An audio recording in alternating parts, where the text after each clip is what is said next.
ഇനിയൊന്നു തിരികെ നടക്കണം, ഇനിയൊന്നു തിരികെ നടക്കണം.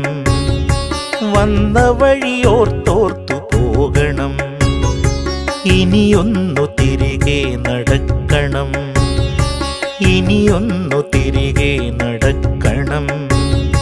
വന്ന വഴിയോർത്തോർത്തു പോകണം.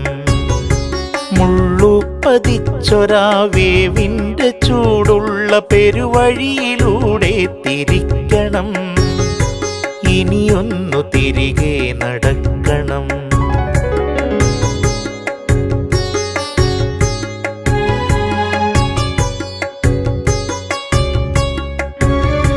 കണ്ടതെല്ലാം ഒന്ന് കാണണം,